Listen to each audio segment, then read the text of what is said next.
Deep in the countryside of Aradoman, General Rodel Ituralde meets with a group of Dragonsworn to parley.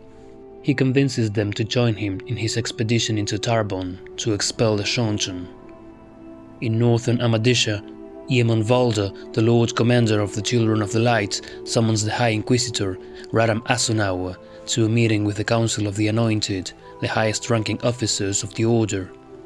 They have to discuss what to do after the crushing defeat they suffered at the hands of the Shonchon in the Fortress of the Light. In the Black Tower, Gabriel Sedai is present when Logain receives approval from Masrim Taim to go to the recruiting expeditions. She thinks Logain will actually use that as an excuse to ride to war, though against whom she cannot say. In the White Tower, Siain approaches Yukiri, one of the 4 Aes Sedai that joined her in the hunt for the Black Aja, and they exchange information. It seems all the leaders of the Ajas are plotting something. Not very far away, Gawain Trakand is stuck in the village of Dolan. He was ordered to remain there with his 300 men and the 12 Aes Sedai that he rescued from the disaster at Dumais Wells, so the news wouldn't reach Tar Valon. On top of that, now a huge army took place between him and the island city, and he correctly guesses that it is the army led by the dissident Aes Sedai, besieging Tar Valon. Here, he finally learns that his sister Elaine is with the rebels. A few miles to the north of Caemlyn, Dabran Bashir observes how Arim Milamarn, rival claimant for the Lion Throne to Elaine, starts the siege of the city, closing the roads coming out of the gates with 8 armies surrounding the walls. Unable to help further, he goes back into his camp, where he finds his wife injured after suffering an assassination attempt. In Cairhien, Samitsa Sedai holds the title of Steward to the Dragon Reborn, given to her by Katswain when she left after Rand. She intends to keep the current peaceful state of things when she receives Loyal in the palace, accompanied by Karldin, one of the Ashaman. They are looking for news about Rand's whereabouts when the alarm is raised, for Lord Dobrain has been murdered. Samitsu rushes to his room where she tries her healing skills on the old man and finds he's still alive, although extremely weak. Since she's the most skilled of the Yellow Aja, she is able to save him, but not a minute later another alarm is raised. A company of Ashaman approach the palace, led by Logain. At the end of last book, we left Matt trying to escape Ebudar with the Gyanin and taking Tuon prisoner. Aided by fires started by Beslan, Queen Tylen's son, he manages to pass the walls, as the guards are distracted not only with the flames, but also by the seafolk Damani freed by Matt, who helped their kinsmen escape, causing a massive battle in the harbor that left many sunken ships and hundreds dead. For the next 6 days, Matt hides inside Valan Lucas' traveling show just outside the city, until Tom returns with the news that Tylen was murdered by the Golem, and Matt urges Luca to leave immediately. He seals a pact with Tuon in which he will deliver her home as soon as possible, and she won't try to escape. As they prepare to go, the Aes Sedai are shocked because they can suddenly feel Rand and Nynaeve's massive channeling, triggered by their tap into the Choran Call during the battle outside Shadar Logoth. This makes them afraid of heading north, closer to the source of that power. Nevertheless, Luca's traveling show soon takes off, and during the trip, Matt starts to visit Tuon in her wagon regularly. One day, pointing out that she never tried to escape, she asks Matt for leave to take walks in the night. He agrees, accompanying her, supposedly to watch after her. They begin to get along well with each other, and Matt even agrees to take Tuon to a shopping trip, when Luca's show passes through the town of Durador. Matt buys silks for Tuon to have a nice fitting dress, but when they come back to the show, they find Egyanin badly hurt, stabbed by Rena, one of the Soldam in the show, who was clearly afraid of Egyanin revealing what she knows, that Soldam can also learn to channel, hence they should be colored as Zamani. Matt takes a few men with him after Rena, and he ends up having no other option but to shoot her down. Matt is torn apart by his decision, but Tuon soothes him down, telling him he shouldn't mourn a traitor. Meanwhile, inside the city, the Shonchon officer Furik Karid was promoted to Vanner General, thanks to his accomplishments against the Ashaman during Rand's campaign in Altara. He is visited by a seeker, an Imperial secret agent, who lets him know of Tuon's disappearance. Fearing a massive treason by Suroth and Egianin in connivance with the White Tower, he personally leads a rescue party composed of 100 men and 20 Ogier Deathwatch Guard soldiers, as well as 6 Damani with their Soldam. Not very far to the north, Perrin is still pursuing the Shadow that have taken his wife prisoner. 22 days after Fail was kidnapped, he reaches the village of Britain. He reaches out for the wolves, but they shut down since a pack of Darkhounds is nearby, and there's nothing they're more afraid of than those creatures. Berelain brings a safe passage stolen from Masema's tent, signed by High Lady Suroth, proof that he has been dealing with the Seanchan. While Masuri Sedai examines the tracks of the Darkhounds, the Prophet arrives with 300 soldiers and tells Perrin of Saw Habor, a town not far from camp, filled with grain storages. Perrin answers that can wait until Fail has been freed. Just as Masema leaves, Elias, Perrin's friend, comes back from scouting with an Aiel maiden and announces they found the Shadow camp. They are 40 miles away to the northeast, in a small city they captured, called Malden. Through a gateway opened by one of the Ashaman, Perrin travels to a ridge overlooking the site, and he nearly gives in to despair, as he can see the walled town surrounded by thousands of Aiel tents.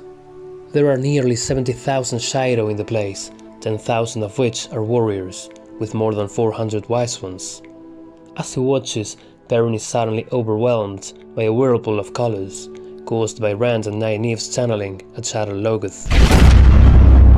Simultaneously, inside Malden, all of the wise ones able to channel are stunned by the same event, including Summerin, who was just receiving Fail's report about Savannah.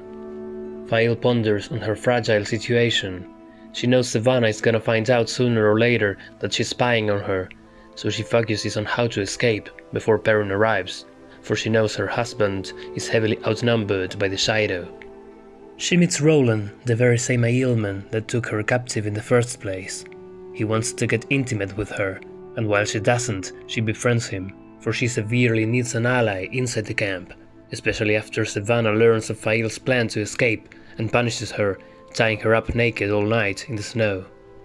Roland keeps her company and warms her with a brazier. 10 days later, Perrin's 10 days, and thus he finally must go to Saw Habor to buy grains. He has an Ashaman open a gateway for him and Berelain to lead the carts and reaches the town, to find it nearly falling apart.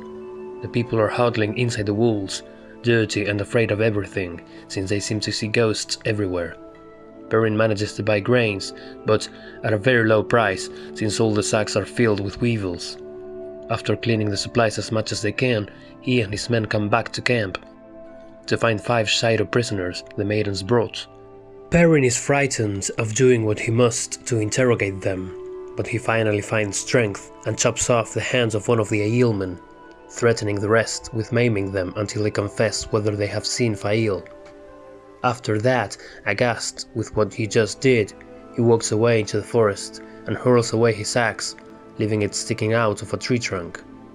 3 days later, Talonbor comes back from his search for Morgaze. He did not find her, but he's learned of the location of a Seanchan army, 15,000 strong, which he thinks might become allies, for they are hunting the Shadow too.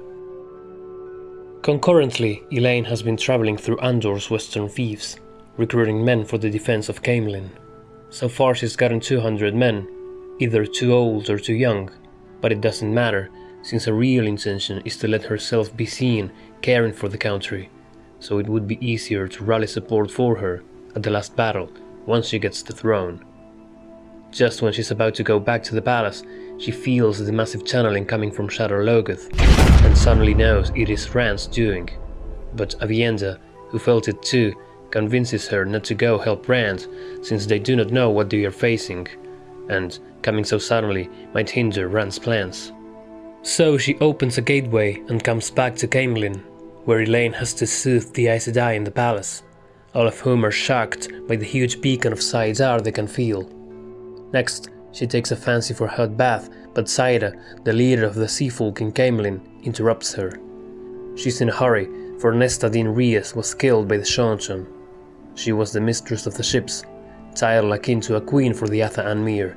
Therefore Saida must depart for a meeting with the leaders of all the other clans to choose a new mistress of the ships, and she intends to take all the Windfinders with her. Elaine is worried of being stripped of so many channelers in the eve of the siege of the city, so she makes a bargain with Saida. She'll give her a square mile of Andoran soil in exchange for keeping 9 Windfinders until she secures the crown for herself. Concurrently, Lady Dylin returns with the leaders of 4 great houses, who will support Elaine's claim with 3,000 men, and with this totaling 6 houses behind Trakand. One of the Wise Ones checks on Elaine's baby and announces she's in fact expecting twins. At that moment, the beacon in Shadar Logoth stops suddenly, and Merilil, one of the Aes Sedai in Caemlyn, escapes with one of the Windfinder's apprentices. Leading the besieging forces outside Tar Valon, Egwene watches supplies being carried to the city by ship, since Gareth Bryne holds all land approaches. Then she returns to camp, where she finds out some sisters are talking about starting negotiations with Elaida, and Egwene sees that as a means to delay the fight, while she looks for another way to overthrow Elaida, so she authorizes to open the negotiations. Very soon after, a meeting of the Hall is called, for a group of sisters have returned from Shadar Logoth, where they were sent to investigate the massive beacon of Saidar. They were able to identify the place as the very spot in which the city of Shadar Logoth used to be, reporting that now only a huge hole over 3 miles wide remains.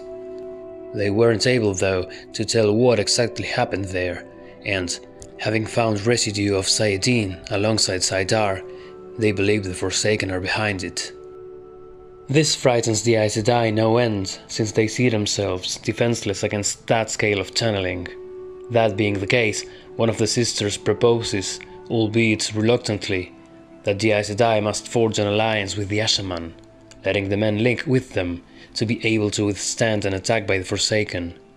This causes heated arguing among the sitters, until slowly, one by one, they end up agreeing with the proposal.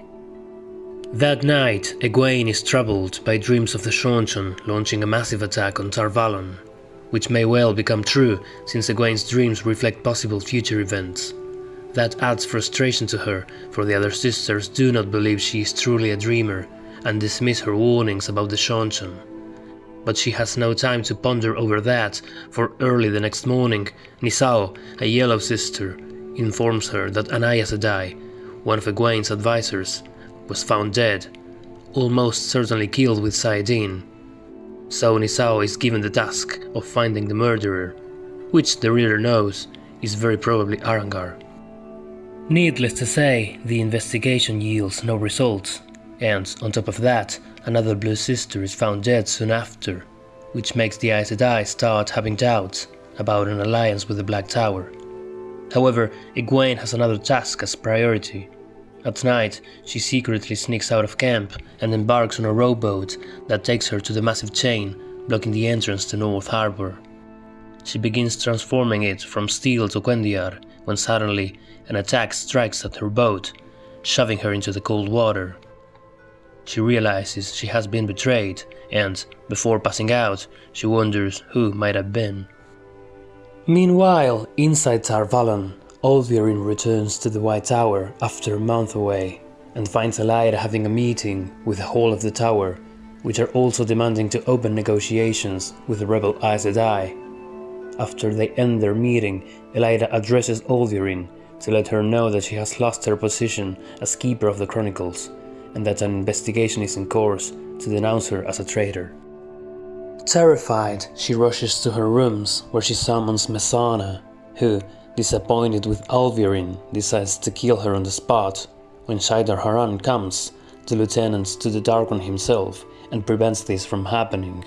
From now on, under his direct orders, Olvirin will search for the Aes Sedai threatening to uncover the Black Aja.